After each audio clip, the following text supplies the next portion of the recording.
We're so excited to have you join us for Perspectives on Costume Design. Our guests will walk us through the process of making stories come alive through the wardrobe that shapes the characters and the worlds they inhabit. Tonight, we're thrilled to have the celebrated and award-winning costume designers Louis Sequeira, Anne Dixon, Antoinette Messam, along with our moderator, StylLounge's Adam Quang. Thank you, Jane King. And thank you very much to Ava Young, Erin Brown, and Anita Lee, and the entire TIFF team for making this event possible. I remember a conversation I had with Anita Lee last year about the life of a costume designer. It really struck me with, we dress up, we bring our creativity and our best effort to every project. And when the camera rolls, our work becomes part of the story on screen. It's a reminder how much behind the scene artistry shape what audience experience. I remember attending TIFF premiere where every department was acknowledged except for costume. That moment really underscored why conversations like this matter. To celebrate the artistry, the craft, the vital role of costume design play in storytelling. And with that in mind, I'm thrilled to welcome our panelists, Louis Sequeira, and Dixon, and Antoinette Messam. So, Anne, walk us through one or two looks that capture your approach to storytelling, how your choice shaped the character psychology, like in the show or in folding. How do you approach designing costumes? I mean, I think it starts from the script. It starts from what's written on the page. Then you start dissecting the characters and any kind of clues that might be in there. Then you have a conversation with the director or the showrunner, depending on what project it is. And on Falling, I think it was with Vigo. It was his first film, and it was quite personal. There was some dementia in his family, and it was just a bit of part of that. So, and it was going through all the different years, as from childhood to adulthood. He just went, character by character, and he gave us some clues of certain things that he felt. And then one of the things that we really want to make sure that the beat of the thread through it all was the heartbeat of it. So we had these little moments of red that really went through, that you can kind of like find Waldo in a way. It's kind of, they're there, but they're very minimalist at times, but just to kind of follow it around. So there are a lot of little hidden gems. Well, always try, yes. Antoinette, in the heart of the fall, share a moment when costume influence and actor performance unexpectedly. Wow, there's so many on that show. Yeah. What was really amazing about that film is every cowboy-ish who put on a hat immediately became a character. It's like they looked at themselves in the mirror and it's like all of a sudden it's like, ooh. But what we were talking about was the boots. Yes. And I was really fortunate to have Jeff Churchill, who's from Toronto, do our lead actor's boots. And my lead actor, Jonathan Majors, when he tried on his boot, he immediately walked differently. And he walked out of the fitting in the boots because he wanted to become one with that feeling, that gait, that cowboy gait, he called it. So I've had to emergency rush to have another one made quickly because I realized I wasn't going to get that one back. And if anything, I felt once they walked the walk and help them transform and find that character from their feet up, And sometimes they don't know until they get there. Yeah. And come into the fitting room and then we start to play, we start to build that character, we start to talk about the story. And with actors like Jonathan and Regina, they want to sit in it, they want to walk in it, they want to go outside. At one point, somebody wanted to get on a horse, and I'm like, hold on, you know. But it helps them find that beat that they're looking for to help, I guess, define who that character is for them. Costumes, we help with that. Yeah. It always become a great story. Louise, The Shape of Water, Nightmare on Alley. How did your costume help define the character identity while supporting the director vision? Well, those two movies were kind of very different. Shape of Water was a love story, in essence, and was part of Guillermo's. I think there are similarities to his life, and he was the monster, and his wife at the time was Eliza. So there was a fairy tale aspect to it, and color for him was so important in regards to the surroundings and how the characters fit into those surroundings, and there were themes throughout, the green theme, the brown theme. Again, I had a little smile because we had dips of red throughout the story, which symbolized love for Guillermo in the movie. And so it really was starting from that, putting together the research, coming up with the feeling of each of the characters, their individual arc.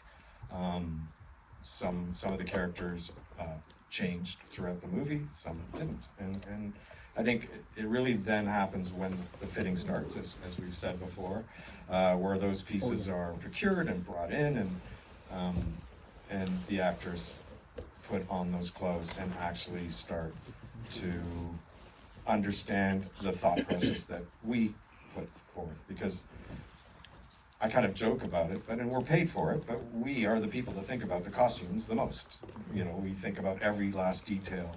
How do we tell that story? How do we tell the story of what the history is, and how do we show that the movement happens? And so I think that that's kind of the exciting part of not only giving the actor the ability to feel what you bring to the table, what they take, because not everything you present they take, but it's also just seeing that progression beyond the fitting room, but then in the set. And for me, I have to say on both those movies is when everything's together and the whole team has put their work behind it, the breakdown, the sewing, the tailoring, to then see it on the set is golden. I kind of melt when I'm on a set. Like both of the movie have kind of like a color wash over them, right? So do you have to think about color, like like how because like real color and then the film color are very different. Yeah, I mean we speak to the director of photography. We talk about how we are going to shoot. Very often, I'm always bugging the director of photography to find out, are we actually going to light this picture or not? It makes a difference. I mean, if you have no light, you've got to bump up your color. If you have no light, I also will offer up a bounce, which is a white piece of cardboard to bring up some light. But no, it is always about color and texture, and color influences the different worlds. And Nightmare Alley, we had two different worlds. We had the carnival world, and then we had the city world, and so the palettes were quite different. Right. So and how do you collaborate with visionary director while balance your own creativity input? It's always a collaboration. For instance, with David Cronenberg for the Shrouds, he has a brilliant mind. He's got a bit of a twisted mind, and then is to kind of get into his mind and see what he's thinking, and then to extrapolate that, and then to get it to even another bigger stage. For the Shroud, David had his only thought, the kernel that was given was these metallic emergency blankets, these the photograph, and they were kind of like sculptural. And then the challenge with that was that the costume had to be a set piece, had to be a props piece, had to be an art piece, and had to be a costume, and it had to have the functionality of it as well. And it had to be sensuous, and also technically, it had to kind of be able to gather all the decomposing juices of the corpse. So when you have all those things, I mean, you start, so I started with his little sculptural, little golden nuggets kind of things, and then I kind of went in an area of like Issei Miyake and a kind of more fashionable and so forth. Like it still wasn't clicking for me before I could even show it to David. Then I thought, okay, David can relate to bugs, so let's kind of go into there. And then so I went into, started looking at chrysalis, and then but those upside down, and then I thought it kind of looks like a mummified something, could be interesting. And from there, then the shroud actually started to kind of take shape. The director will give us a little seed, and we water it, and then we make it totally flower and blossom, and that's our job. And Antoinette, I just watched the book of Clarence. Like the treatment on the linen was really like subtle, but it's beautiful. It's just like just like you can see the detail, but it mashed right into like the visionary style. Like, what is some of your process on that? That was a fluke, to be quite honest with you. We started prep in Rome on that film. The production and art director said that had already moved to where we were going to shoot, which was Matera, and then the DP and I wanted to be there when he arrived so that we could talk the talk. And when I landed, I started walking through the city of Matera, which is probably one of the most beautiful places I've ever been, and realized that my set was a canvas. I mean, Italy is known for doing incredibly beautiful biblical movies, but what was going to be different about this one? And I just felt I needed to make it that much more organic, that the people look like they lived very, very organically, very much with the earth, very much with, the buildings are caves, so they lived within caves that were in the hills. And our textile artists, our fabricators, that was the hardest part, finding the right fabrics. I think I even called Louis from Italy. He's like, help! You know, there was so much beautiful, ornate, beaded, jeweled, beautiful fabrics, but I wanted rustic, organic linens and wools, worsted woolens. And I went through to the furnishing side, went that direction, and then painted and dyed. We had an incredible dyer. I love the detail. It's like, after the first big scene, the guy, in his sweat, I love like the little sweat on the plane to the right place. Like, you can take it right in, like, just watching it, the feeling of, like, he just go through that. Yeah, they were incredible. I mean, we did a lot of pre-prep, but I also had textile artists on the day on the floor, literally adding to fabric, adding to the gowns. When James says, him, I want more blood, or dust him down, or too much dust, to have qualified people there to make it look real, make it look, authentic. And so just having skilled people on set to literally paint it on as we go. I mean, there's a scene in that movie where that person is walking up the hill carrying a cross, because he was a Messiah. Yeah. And we're adding and taking away literally through each step as James wanted it to read with the group that he gravitated to. He's with his mother. He wanted to see the sweat and the blood on him dripping onto his clothes. He's passing by the soldiers. Let's dust them down. Let's put more dust on him, make him dirtier. So it was very, very much an organic film in that we did a lot on the day to get that effect that you're talking about. What he doesn't understand yet, because that was only his second film, is I then have to match all the multiples to what we did on set in the moment.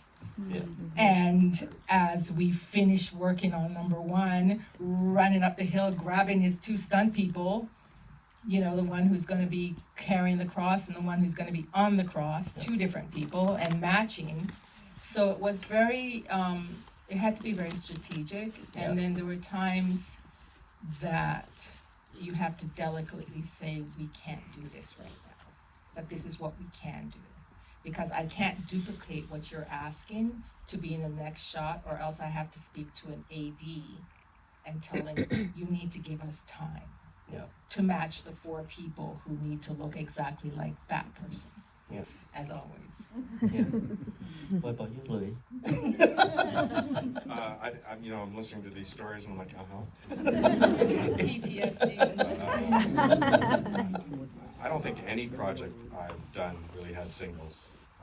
Inevitably, I just PTSD to singles, really, because somebody spills their Caesar salad on that blouse and we're pooched. But there are technicalities behind those clothes. Those costumes have, as you mentioned, there's technicalities, and sometimes it's things that you will never know as a viewer, and that's successful costuming, is to not know. I think it's about understanding that the glamour of it seems very on the surface, but it is very tough work. And we are the ones that will be at the office, until midnight, and then have to be on set the next morning to, in essence, be there to lock in what your vision is. And, I wish that we could all be there every frame to make sure your vision is being, but there's just no way to do that. So we enlist our trust in our set people to follow through on that. So, yeah, I think it's really about how multifaceted this thing that seems so trite to many people is, and it's pretty challenging, and on the reverse side, really rewarding. Yeah. You have to support the director, at the same time you have to push back creatively, like you just said, like, this is not possible right now. I can't say that I've ever actually said, no, you can't have this. I probably wouldn't be sitting here if I did that. But you do sometimes have to let them know the consequences. Yeah. Right? And not only them, the people who are there to guide them to not making mistakes. Because sometimes those questions or those requests are costly, and part of our jobs, not only creative, is to be the bearer of bad news. Sure, you want that beautiful organza dress tomorrow, but how much money do you have? It's going to require this much team, this much hours, yada, yada, yada. So let's look at alternatives. Because I always say to people when they ask me is, there's no without a solution. Yeah. Or at least options, right? So if I'm coming to you to tell you this is going to be a problem, we can do it, but this is what it's going to cost you, I should come with solutions as well. So I'm not only the bearer of bad news, but we can do this. Yes, absolutely. All right, so what make working in Canada, like in Toronto, Vancouver, unique for costume designer? I think we have some of the best film community in the world, and I've worked in other places, and I think we have real filmmakers here, people that really care about the craft, and I second that. And I think you can see that by the list of movies that have been made here, much to the surprise of many Americans and even Canadians, and there are really talented people in here, and just the fact that they love what they do is a bonus. And I think we're big team players. Yes. We're not about pumping ourselves so much, and it's really about the collaboration, and I think we have an incredible talent now, and we're also very generous with helping each other, but also with our information. Like even us as designers, like Antoinette was saying earlier on, that she said, oh my God, I called Louis for what about this fabric. We will share our information, we will make ourselves even better, and it goes down to our teams as well. I just want to add to that. One of the things that I found that is very unique to this country is how multi-talented our teams are. I can say here in Toronto or Vancouver, who can alter a pair of pants, who can do alterations, and my entire team will put their hand up. Yeah. I am in the US, and if they're not a cutter or stitcher or Oh, something, really? because they're very linear with this is my lane and this is what I do. And that took some getting used to. What essential skill or mindset should a young designer develop today? Be open, be a sponge.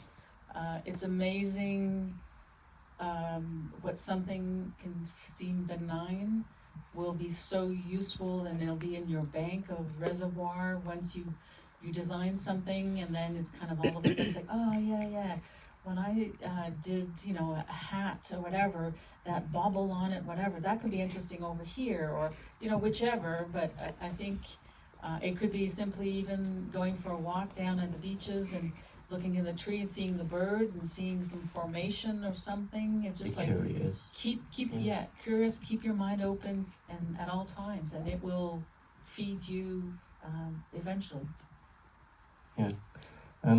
How can an upcoming Canadian fashion designer leverage our ecosystem to do more international work like all you're doing right now?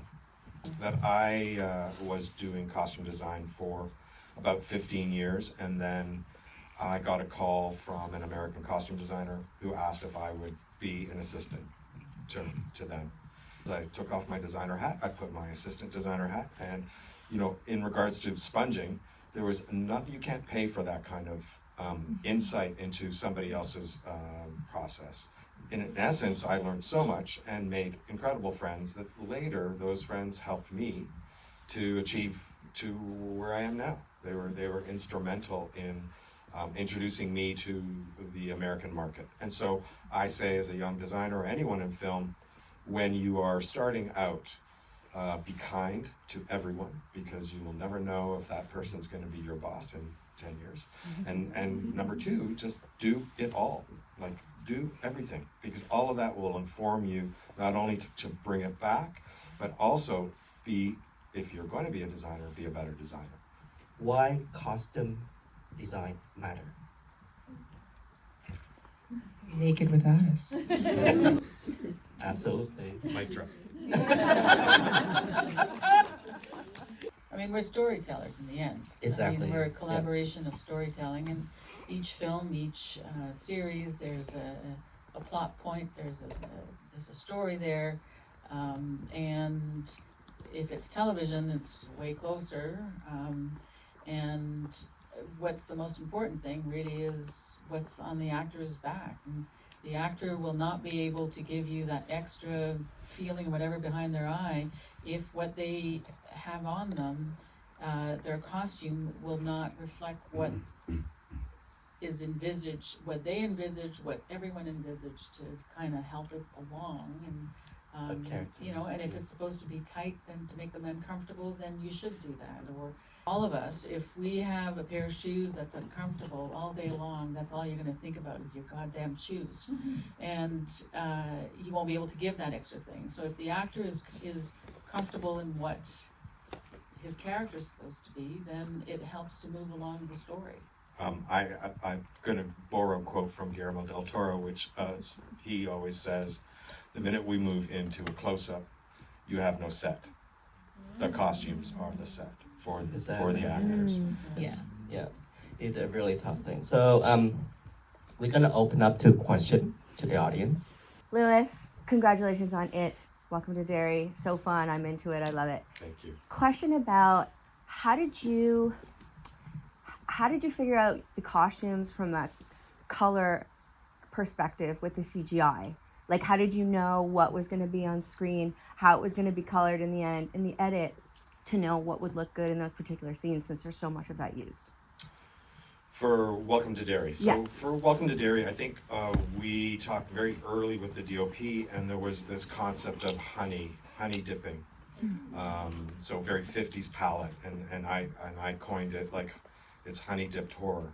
So I think we really again curtailed, really fine tuned our palette for that, and we kind of tweaked everything. And again, these are the things that in the background we're always tweaking a little bit. And then we did a camera test and we looked at it.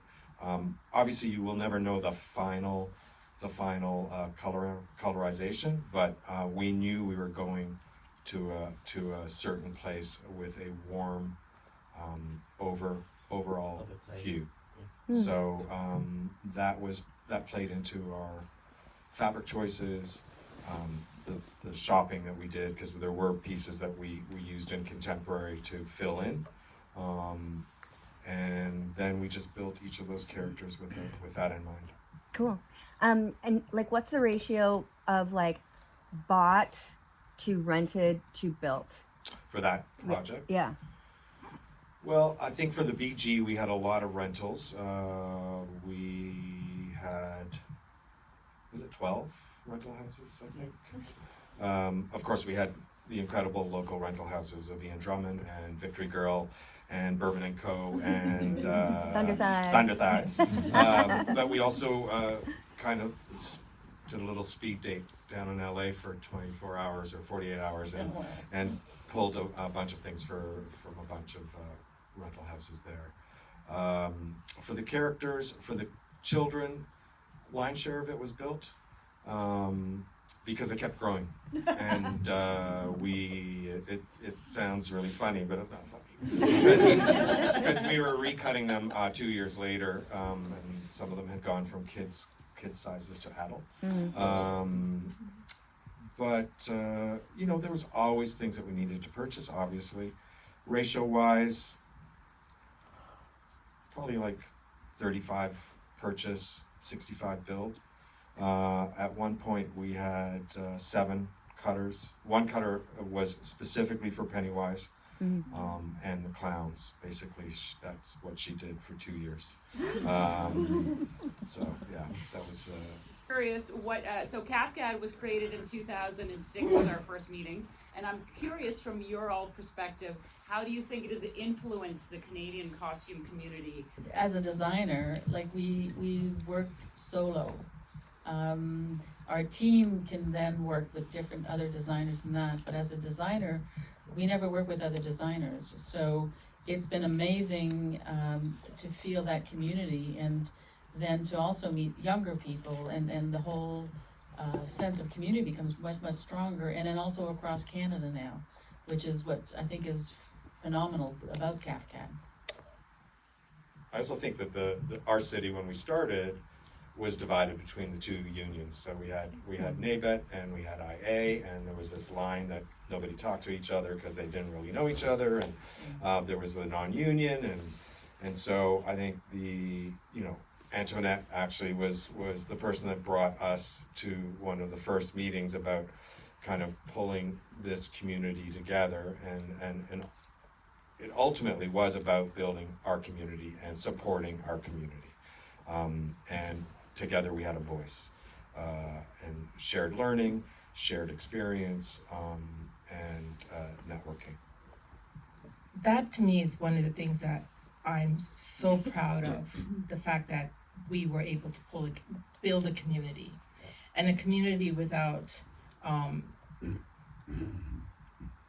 that the lines of union, non-union, what category, what stage, whether you were independent or doing $100 million movies, we came together as a group. So that was wonderful. But also too, we were given an opportunity to show Canada that we were here, that we existed, that this is the work we did. I remember the first time our business agent at the time sitting down and looking at some of the works, like, oh my God, I didn't know she did that. She did, yeah, that person's in your union too.